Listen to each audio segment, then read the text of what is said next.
You're listening to the Hunting Land Man podcast. This is Slade Priest, your host, the Hunting Land Man. Rack buck down here on opening day. If you're interested in rack bucks and real estate and everything that has to do with hunting property, this is the podcast for you. Well, here we go, the Hunting Land Man podcast. I don't know, this is somewhere in the 60s, 64, somewhere in there. Something like that, yeah. Something like that. I will spare y'all me looking it up on my phone real quick. We want to jump on here real quick, and let me tell you why we're jumping on here real quick. We're recording this on January the 7th, which is actually Bentley's birthday. The rut's rocking and rolling here in Southwest Mississippi. The weather's here, and I'm bringing Asa hunting this afternoon. We saw a big 10-point yesterday, so hopefully we can get back on him today. All right, let me tell you what's going on. First of all, as always, this podcast is brought to you by Southern Ag Credit. They take great care of us. They take great care of our clients. Literally, I'm involved with 5 or 6 deals with them right now, always involved with deals with them. They do a great job, and we use them because they offer a great product, and they're great people. They're great to work with, so you should use them too. Let me turn up these mics a little bit. All right, that's a little better. Woo, that came up a lot, didn't it? Yeah, it did. All right, I can really hear myself now. Woo, like Ric Flair. All right, kind of tell you what's going on right now. We have been away from the podcast for a month, or a little over a month. And real estate is rocking and rolling. I literally got a client calling me right now. I had to send that one to voicemail. But we've been busy. We had a great hunt in the Midwest. I killed my deer. Big 10-point double browse in the Midwest. That episode is going to be coming to you soon. You already, actually, it's on Waypoint now. Oh, yeah. That came out Christmas Eve. Right. So it's going, is it on YouTube already? So I've waited an extra week because we got that other one out a little late too. So actually it's going to come out Friday. So be looking for that episode on Friday on YouTube. That's going to be a good one.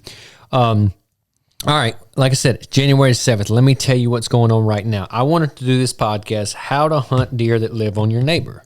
Okay. What do we mean by that? Of course, everybody's got trail cameras out right now. We, for the most part, know what deer live where. And if it's a deer that you only get on camera every once in a while, chances are he lives on the neighbors. Now, and this deer I'm about to tell the story about, Major, is a deer I killed on December the 27th. 6-year-old buck. The reason I know he lives on the neighbor, because me and the neighbor changed pictures. This, I thought, was a really cool factor. Now, this is on a lease that I hunt on, not too far from my house. And it's where I killed Barry last year, one of the best deer I've ever killed around here, and just a deer I'm super proud of. And this was a deer a lot like that. Now, this deer did not live on me at all. I got pictures of him in September and a few pictures in October. 0 pictures of him for 6 weeks on this piece of property. So this piece of property, we're only shooting 5-year-olds. I've got some really good 4-year-olds, and I did not have a 5-year-old daylight for 6 weeks on this portion of this lease that I hunt. 6 weeks. So I say that to say this, don't get discouraged about, I'm not getting any big bucks on camera. If they're there, you're going to need to do what I'm about to tell you. Okay, so what have I done? Okay, y'all know I got my Dixie 6, I got my food plots in, we got our backwoods in. All right, low pressure. Very low pressure. We're not we're not driving out there, and we're filling up feeders only when we have to, making sure, the trail cameras are doing good. We are watching every day, though. We're watching trail cameras, and basically just letting the does pile in there. Now, I like to kill deer before the rut because I think they're more predictable, but when they live on the neighbors, sometimes you either need the neighbor to bump them, or you need them, in this scenario, as on December 27th, you need him to be looking for girlfriends. All right, let's talk about Major. Major, 142-inch 8-point, little over 20 inches wide, super pumped up. I don't have a lot of history with him like I did Barry, because I only hunted the deer twice before I killed him. Now, I made a lot of trips over there in the gray truck to fill up feeders, put out crave, fertilize food plots, put up stands, all that kind of stuff. I did not do a lot of sitting, waiting on this deer. All right, so kind of tell you the story. On December the 20, I killed him on the 27th. So on December 23rd, I got one picture of him running by the camera at like 2:30 in the afternoon messing with does. In the plot, I killed him. All right. So let me see, on Christmas Day, I believe that afternoon, I went and hung a stand. On Christmas Day, I went and hung a stand. All the kids were doing something else at the time. I went and hung a stand in here for that deer. I watched the camera, see what's going on. I changed the camera out too. The camera was acting a little goofy, so I put a different camera in there. All right, so hung the stand, watched the camera. I put a different camera out in a different spot, just kind of, hey, I wonder if he's coming over here too. He daylighted at that other spot. First morning I had the camera out. So what I do? That day I went and hung a stand midday, and the next morning that's where I was sitting. He did not daylight anywhere that day. Didn't get him on camera anywhere that day. I think I'm right on my dates. I know I killed him on the 27th. I may be a day off. But anyway, didn't daylight anything that day. The next morning, this would have been on the 27th. Yeah, I am right. The 27th morning, in there all morning chasing does around the feeder, doing his thing.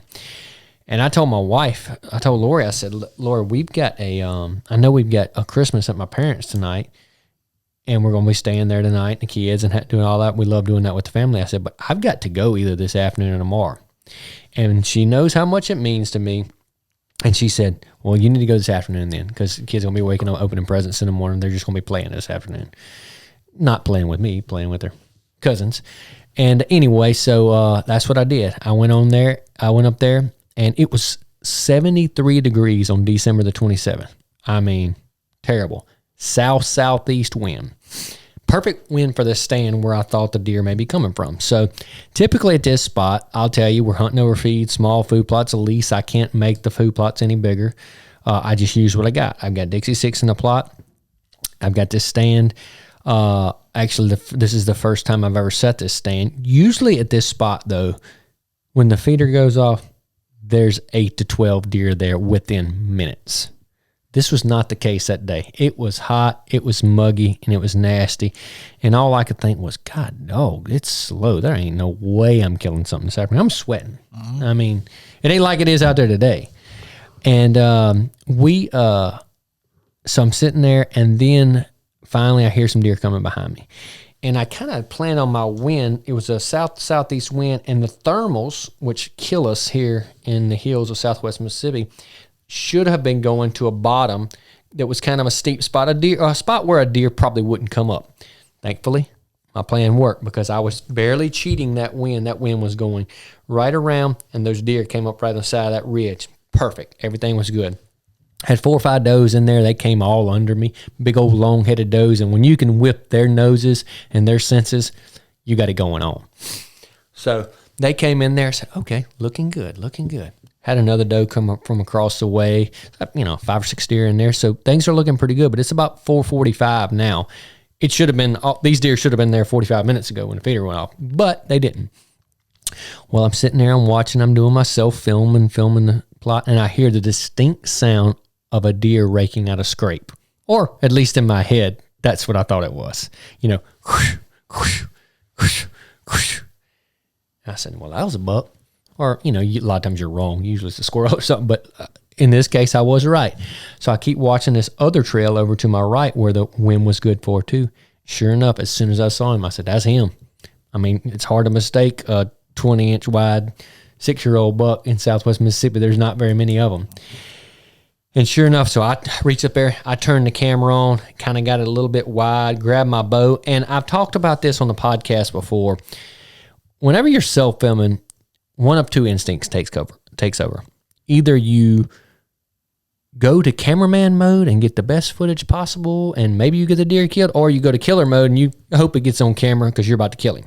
I always go to killer mode. I just, I don't want that camera to cost me a deer, but also I want to get it on camera for everybody to see because I like to do that. But anyway, I hit record. I couldn't get the deer over to my right. He had to walk through these pine limbs. Now, I'm in a 13-year-old pine tree. There ain't no whole lot of moving around I can do. I'm shaking the tree every time I move, which makes it hard to hunt that place. But this little setup was good. I had a good wind. I had cover. And so I just let him walk in frame. I got all the does walking in there. I got my bow in my hand. I didn't even range. I knew that this area was, 25, 27 yards. Didn't matter. I'm going to put the pin where I needed to and let it go. So he walks up there. I draw back, and when y'all watch this on camera, it sounds like I have the loudest bow ever. What it was the camera and the bow were about 3 inches apart, and so it sounded way louder than it actually was. I promise. He did hear me draw back, but my bow is not that loud because I even went and shot it the next day because I listened to the footage, and it's not that loud. But anyway, I shot and absolutely drilled this sucker. I mean, my first response was I heart shot him. I mean, I drilled him, and I heard him go. Shane went to Sever Hybrid. I heard him run over there. I heard him fall over, and then I heard a couple kicks. I said, "Hey, he's right there." And I went back and replayed the footage and did all that, got all excited in the stand, and I was super pumped to kill a big 6-year-old. And it was almost like a bonus deer. It was kind of surreal that this deer that lived on the neighbor, and everybody was rifle hunting him, I was able to get him with my bow, and that was super special to me. So I get down, go check him out. I'm sending pictures to the neighbor who was super pumped for me to get him. And so then, I went to thinking about this podcast and the episode. Okay, what do we learn from this scenario? And what we learned was keep your pressure low, because if everybody else is hunting and your pressure's low, the deer may move to you. Okay, what else did we learn? We learned that if we keep the does happy and, we keep them in there, when they go to smelling right, the bucks are coming. And even since I've killed that buck, I've got some really big 4-year-olds and stuff that have been in there daylighting, chasing like crazy, because I've got all those does in there. So you got to get your food plots, and I know we got to shoot does and things like that, but you got to get your food plots where maybe if you need to shoot some does, don't shoot it around some of your best buck spots, or go shoot a doe out in the woods away from your food plot. You need those does in there when those deer are living on your neighbors, because you need the girls to feel comfortable, just like that would happen today. If those does wouldn't have came in there, he probably would have come out there and looked at that plot and went looking for them. That's what killed him. So we kept our pressure low. We waited till it was right. So typically, now this is going to be a little contradictory. Typically, before about December the 15th, I always say in Southwest Mississippi, I would say pre-rut, you hunt smart, not hard. Now, once the good weather hits, which this was not that day, the good weather hits and the rut hits, it's a lot about butt time. Yeah, you still got to hunt smart, but you just got to be there, because they do things that don't make sense, so you can't make sense of it. Now, in a scenario where we had terrible weather like this, I think you got to hunt smart, because they're not moving a whole lot. And not today. It's like 35 degrees. They're probably moving like crazy. We're going to go get on the stand here in just a minute. But so we watched our cameras, and when the time was right, we got in there and struck. So this is what I tell I justify to my wife is, maybe don't go on the days. Go spend time with the family. Go do the things you need to do on the days when it's hot, stuff like that. Don't just go to the camp because you get the weekend off and go to the camp. Maybe put in a little credit with the wife and stuff. And that way on that December 27th, when he daylight that morning, you can be like me and slide in there and get one of your neighbor's deer. And look, this is not an envious thing from the neighbors or anything like that. They killed plenty of my deer over the years. In fact, I think they got one they called the Priest, big 8-point a couple years ago. I think that's his name. I got one right now that I'll be hunting. Hopefully he's called the Pope. I told him we're going to name him the Pope because that's going to be my Pope and Young next year. Nice. Maybe I kill him in the same spot. But really cool deer, really proud of him. It's going to make a good episode. We're going to go back and kind of tell this whole story that we're talking about on the podcast on this episode, so that's fun. But we've had a great season. Now, since we've done a podcast, Asa, which I'm going to get on here and talk about her deer one day, Asa killed a big buck she calls Tom, and a big old 9-point, got him at taxidermist right now, shot him all herself. I was not able to be there that day. Me and her hunted Tom twice, and he was coming in good, and Caleb had time to bring her, so Caleb brought her, and I was at the basketball game watching Bentley, and she actually smoked him. Had a great hunt, deers all through the field, chasing does, 140 yards, 6.5 Creedmoor, dropped him in his tracks. 6-year-old little girl. She's 7 now. Happy birthday, late birthday. Actually, December the 27th when I killed Major was her birthday.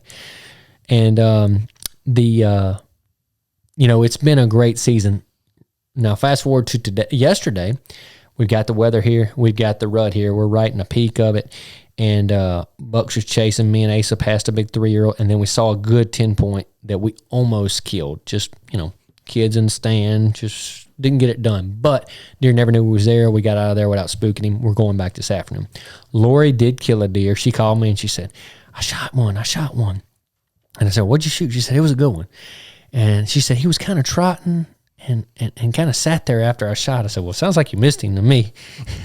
And then to my surprise, once we got back to the house and went and tracked the deer, we walked up and the deer wasn't 30 yards out the plot, and she killed a nice, probably a 4-year-old, 8-point, 185 pounds or whatever. So we were pumped up for her and just super surreal and blessed for my wife and my family to literally leave my house. And I go kill the big deer major 3 miles away. Me and Asa almost killed a big 10-point. Asa does kill the 9-point 5 miles away, and then Lori killed the deer 500 yards in front of my front door. So super blessed, and I don't take any of that for granted because that's kind of what I wanted my whole life for my family to be able to go do. Now we just got to get Rafe big enough where he can, everybody's killed big bucks now. We got to get Rafe big enough where he can kill him. He was actually in the stand with us yesterday whenever the buck came out, and he heard us kind of getting excited talking when the buck was out there, and so he started getting excited. La, la, la, la, la. I said, Rafe, you got to be quiet. And, he don't get it. He's just there for the good time. If you ask him, what'd you see, Rafe? Big buck. He ain't even looking out the window. Couldn't care less. Yeah, having a big time playing on the iPad. But anyway, so to summarize before we get on to something else, how do we kill the deer on your neighbor's land? You can't kill him if he ain't on you. You got to do everything you can to get him on you. Have the food. Have the girls. That way, if they bump him early season and you got the food, he comes over there, finds the food, maybe he doesn't leave because he didn't like how he got bumped on the neighbor. Okay? If you get to the rut like it is now, well, you got the girls in there, they coming looking for the girls. If you got the most girls, you're going to have the big bucks looking, and that's what happened right here. So don't get discouraged if you don't get a shooter buck on camera for, like in this case scenario, this is an area that is just money. This is where I hunt. That's where I killed Barry last year. Did not have a shooter, what I call a shooter, on camera for 6 weeks. Stayed persistent, stayed cameras after it, and kept the food out. And sure enough, there's a big 6-year-old laying on the ground. And good Lord willing, we'll be able to do it over there again next year if the Pope and several other ones can make it. But all right, let me get here to my list. I talked about almost everything on here. Right now, okay, it's January the 7th. I typically like to say the peak of the breeding happens from Christmas to January 10th, and I think we're right on target with that. The hunting is really, really good right now because the weather's good. It was in the 20s last night. And so you need to be sitting there. I need to be sitting there right now while we're taking care of some work stuff, podcast, and a little real estate video we got to do in a little while. The kind of give you a real estate update. Now, we haven't talked since the No, we did talk right around the election, but since the election, from day one, Tim, what's it done? Oh, Jesus Christ. I've never been so busy. And you never get off your phone, so obviously. Yeah, I've literally got clients. I've got to call and talk to offers about stuff. Simpson County's probably going on a contract today. Got stuff going through right now. And Tim just sent me an offer on another big track. We've got a lot of big stuff going on. I had 11 closings in December. Now, that would put me on an average of 120 closings a year. We do less than half of that. That's usually. crazy. That's crazy. So 11 closings in December. Even with that many closings in December, I'm going to have possibly by the end of the day, 13 pending. Yeah. So this market is extremely good right now. Like him, love him, or hate him, we like him. But Donald Trump is your president, and the real estate market is rocking and rolling. And that's facts. This is my prediction. Now you can go ahead, and I say this on my Instagram all the time. My thoughts are interest rates are going down. Consumer confidence is up. Okay, our prices did not go down when interest rates were high. So inventory did get a little bit up this summer, but that's falling pretty fast right now. All this stuff's under contract. Like I said, I had 11 closings in December, and I'm not the only one who's busy like that. Our December for Southern States Realty was way up. So as inventory goes down, interest rates go down, prices are going to go up. If you've been on the fence about buying some land, we need to get you out there now, because you're going to be, don't be the guy sitting around online right now saying, these prices are too high. Y'all are, guess what? They're not going down. They're not. Y'all keep saying it. And it's funny. I had a couple of reels go viral lately. So you get the, the professionals on there telling you about how your place is priced too high. And it's always funny. I don't, because it's petty. But I always want to, whenever I want to screenshot the time and date when they said this price is too high, y'all are too proud of this. Oh, I do it. I want to send them a week later. I want to send them a sold picture and say, okay, well, I guess you're not the real estate professional. I'll be petty. I'll do it. Mm-hmm. But the prices aren't going down. Look, we put places on the market for what we think they appraise for, right around that number. So it's not like we're not doing this for our health. We're doing it to sell them. And if they don't appraise, they don't sell. So that's where we are in the real estate market. It's hot. We've got a lot of good stuff going on. I'm excited about the Midwest for this fall. I've got Harrison County is one of our favorite places up there. And Ryan and I were closing on 310 acres. We bought on an auction the other day, Friday, and then in February the 3rd, we're closing on 196 acres with a cabin, all up in the same area. So we're going to have a great fall, bring you a lot of podcasts and TV shows about that. It's going to be fun. We're going to be putting the backwoods blinds up, the plots in, we'll be planting corn, putting the sunshine tractors to work. We're going to be busy, and it is going to be fun, deer season and turkey season. So it's going to be fun up there this fall. As far as real estate around here, we've got new properties coming online left and right. But, I mean, literally within 10 days, a lot of these 40s, 60s, 80s, and 100s are selling. So if you see something you like, speak up. Me and Tim are working a big one right now. If that one works through, he's going to have a really good property to list it. They're shooting a property for me tomorrow that's going to have ducks, deer, and turkey all in Jefferson County, hills and bottoms. That's going to be a really good one. Caleb is busy showing a track for me right now. The Guidry track, the 80-acre track, he's showing it for me right now. That didn't take long. Yeah, we put it on the market 3 days ago. Yeah. What's today? Yesterday. Yeah. It just hit yesterday. Yeah, we put it yesterday. Right? Today's Tuesday. That's how fast. Yep. So we're busy. Speaking of Caleb, the double nickel, which is still in the market, shockingly, I've got a guy who's supposed to be making an offer any day on it, but Caleb did kill a big buck out there yesterday. He had an encounter, if you remember, the episode last year from the double nickel, if you watched, Caleb had an encounter with a big 8. Well, that big 8 turned into a mainframe 9 with double brows this year, and Caleb swerved him with the bow yesterday.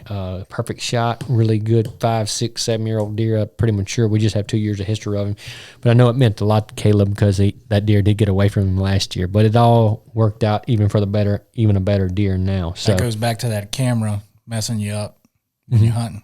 That's it. The blinking light on that GoPros was scared that deer. Something else. Tim just brought up a good point. Caleb killed that deer yesterday. That deer would have never been on camera.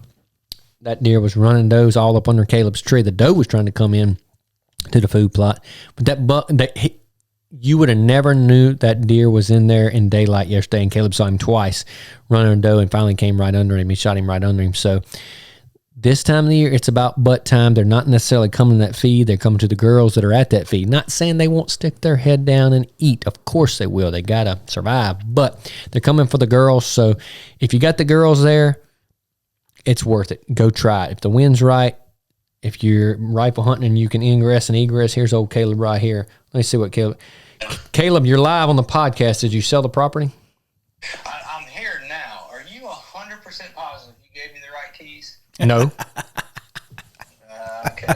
Well, I couldn't get the gate open, and now I can't get the camp open.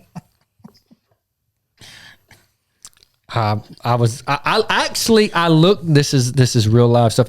I looked make sure there wasn't another set of keys that I had somewhere else. I said, it's got to be them. I had them right here. I meant to buy you a big box of lock boxes for Christmas, and I forgot. Lock on Todd and see if he's got one laying around. Okay, call him. Thank you. Sorry. You're good. The things that happen in real estate. I swear that was the keys. I got to go look back at my pants pockets and stuff now. I mean, I don't know where those keys are for. I remember when we left the property, I had them on your center console. Center console, yeah. That's where I got them from. That was the only set that was there. Well, that's how busy we are. We give Caleb the wrong keys. We had a big showing this morning on a big place in Tensall Parish. I think we're going to get that one sold. Like I said, Tim and I are working on a big one. So we got a lot of stuff going on. But the main thing we got going on right now is I'm about to go take Ace a Bear. We're about to go try to kill us a big 10-point or any other big mature buck that comes out.